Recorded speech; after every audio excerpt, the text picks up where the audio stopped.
Hello दोस्तों, instant book summary में आप सभी का स्वागत है। आज हम बात करेंगे think less do more by Peter Hollins book के बारे में। इस किताब में कुछ ऐसी महत्वपूर्ण बातें हैं जो हमें अपनी जिंदगी में सही दिशा में कदम बढ़ाने के लिए प्रेरित करती हैं। हम अक्सर किसी काम को शुरू नहीं कर पाते क्योंकि हमें लगता है कि हमें उसे परफेक्ट तरीके से करना चाहिए। यही सोच हमें जकड़ लेती है और हम सिर्फ सोचते रह जाते हैं लेकिन कोई काम नहीं कर पाते। इसे इनर्शिया या जड़ता कहा जाता है। इसका समाधान क्या है? अपने स्टैंडर्ड्स को थोड़ा कम कर देना। मान लीजिए आप कोई नई स्किल सीखना चाहते हैं, जैसे पेंटिंग या गिटार बजाना। अगर आप ये सोचेंगे कि पहली बार में ही आपको किसी प्रोफेशनल की तरह अच्छा करना है, तो शायद आप शुरू ही नहीं कर पाएंगे। आपको लगेगा कि आप ठीक नहीं कर रहे हैं और आप खुद को रोक लेंगे।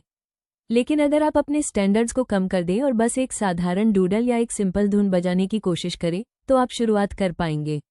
एक बार शुरुआत हो जाने के बाद आगे बढ़ना आसान हो जाता है। इसी तरह जब हम किसी बड़े काम के बारे में सोचते हैं तो वो इतना भारी लगता है कि हम उसे शुरू ही नहीं कर पाते। उदाहरण के लिए, आपको एक 10 पेज की रिपोर्ट लिखनी है। अगर आप ये सोचते हैं कि इसे मुझे बहुत परफेक्ट बनाना है, तो आप उसे टालने लगेंगे। लेकिन अगर आप बस पहले पैराग्राफ को लिखने की सोचें, तो आप शुरुआत कर पाएंगे। हमारे दिमाग को समाप्ति रेखा, फिनिश लाइन देखना अच्छा लगता है, लेकिन जब वो बहुत दूर दिखता है तो हम डर जाते हैं।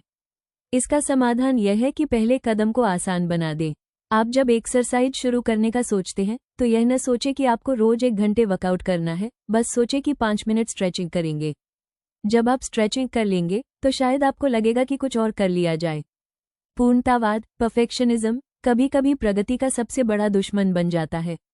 हम यह मानकर चलते हैं कि हमें हर काम में परफेक्ट होना चाहिए, लेकिन सच्चाई ये है कि परफेक्शन कभी एकदम से नहीं आता। वह धीरे धीरे बार बार कोशिश करने से आता है। पहली ड्राफ्ट हमेशा खराब होती है, पहली कोशिश औसत होती है और पहला कदम अस्थिर होता है। अगर आप इसे स्वीकार कर लें और खुद को यह अनुमति दें कि आप शुरुआत में औसत काम कर सकते हैं, तो आप इनर्शिया को हरा सकते हैं। कभी सोचिए, जब कोई बच्चा चलना सीखता है तो क्या वो पहली बार में दौड़ने लगता है? नहीं, वो गिरता है, फिर उठता है, फिर गिरता है और धीरे धीरे चलना सीखता है। अगर वो ये सोच ले कि जब तक वो बिना गिरे नहीं चलेगा तब तक वो कोशिश ही नहीं करेगा, तो वो कभी भी नहीं चल पाएगा। हमें भी यही मानसिकता अपनाने की जरूरत है। कभी कभी हम सोचते हैं कि अगर हम कम स्टैंडर्ड्स रखेंगे तो हमारा काम बेकार होगा, लेकिन ये सच नहीं है। शुरुआत करना किसी भी काम का सबसे कठिन हिस्सा होता है। अगर आप शुरुआत को आसान बना लें तो आगे का काम खुद ही आसान हो जाएगा। जब आप लिखना शुरू करेंगे तो आप धीरे धीरे उसे एडिट कर सकते हैं। जब आप एक्सरसाइज शुरू करेंगे तो अपनी स्टेमिना बढ़ा सकते हैं। जब आप नया बिजनेस शुरू करेंगे तो उसे धीरे धीरे सुधार सकते हैं। अब बात करते हैं मोटिवेशन की। कई लोग सोचते हैं कि किसी काम को शुरू करने के लिए मोटिवेशन चाहिए, लेकिन सच्चाई ये है कि मोटिवेशन एक्शन से उत्पन्न होता है। अगर आप बिना मोटिवेशन के भी पहला कदम उठाएंगे तो धीरे धीरे आपको खुद मोटिवेशन मिल जाएगा। उदाहरण के तौर पर, अगर आपको एक लंबी किताब पढ़नी है लेकिन आपका पढ़ने का मन नहीं कर रहा, तो आप सिर्फ 2 पेज पढ़ने की शुरुआत करें। जैसे जैसे आप पढ़ने लगेंगे आपको खुद ही लगेगा कि आप और पढ़ सकते हैं।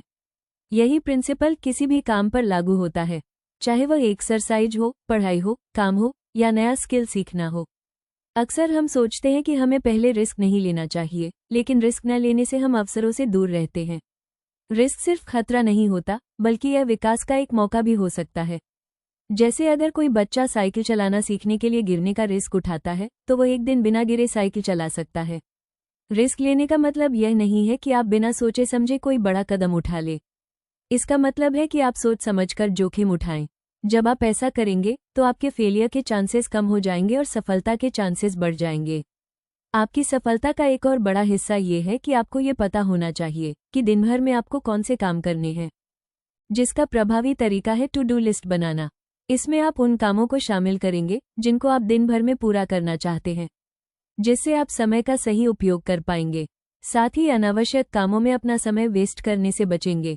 जितना जरूरी यह जानना है कि आपको दिन भर में कौन से काम पूरे करने हैं, उतना ही जरूरी यह भी जानना है कि आपको दिन भर में कौन से काम नहीं करने हैं, जिसके लिए आपको डोंट डू लिस्ट भी बनानी चाहिए।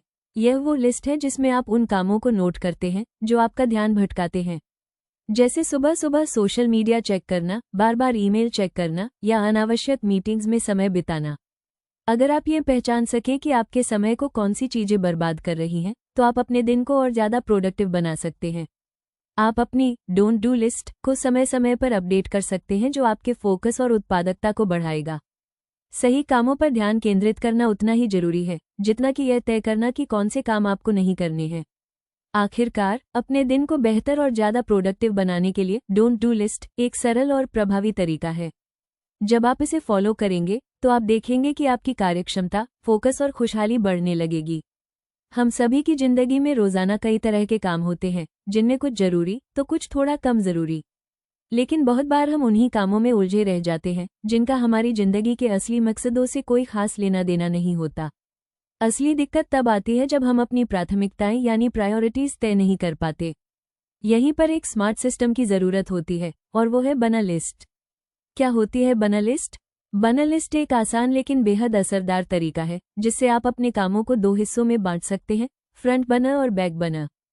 फ्रंट बर्नर में वो टास्क आते हैं जो आपके लिए सबसे ज्यादा मायने रखते हैं, यानी वो काम जो आपके सबसे बड़े गोल्स को पूरा करने में मदद करते हैं। आपको अपनी पूरी एनर्जी और फोकस इन्हीं पर लगाना चाहिए। बैक बर्नर, इसमें वो चीजें आती हैं जो जरूरी तो हैं, लेकिन अभी उनके लिए वक्त निकालना थोड़ा मुश्किल है।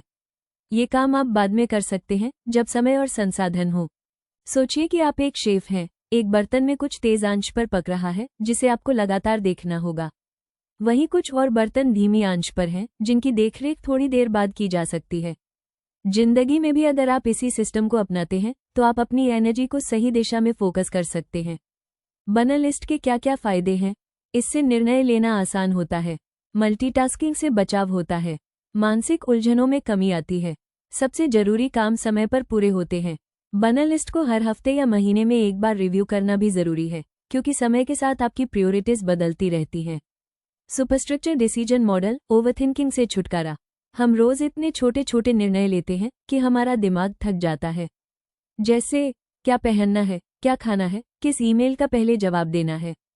इन छोटे डिसीजन पर सोचते सोचते हम बड़े फैसले लेने की क्षमता खो बैठते हैं। यही होता है ओवर एनालिसिस, और इसका समाधान है सुपरस्ट्रक्चर डिसीजन मॉडल। चलिए जानते हैं कैसे काम करता है यह मॉडल। ऑटोमेटेड डिसीजन बनाएं, जो फैसले रोज रिपीट होते हैं उन्हें फिक्स कर दीजिए। जैसे जिम के दिन तय कर ले, कपड़े तैयार करके रख ले। डिसीजन लेने के लिए क्राइटेरिया बनाएं। क्या ये फैसला मेरे लॉन्ग टर्म गोल से मेल खाता है? क्या इससे मेरी एनर्जी और समय सही दिशा में जाएगा? अगर ये गलत निकला तो उसका असर क्या होगा? पहले के निर्णयों से सीखें कौन से निर्णय सही थे और कौन से गलत। इसका एनालिसिस करें, इससे भविष्य में बेहतर डिसीजन लेने में मदद मिलेगी। इस मॉडल से क्या क्या बेनिफिट मिलेंगे?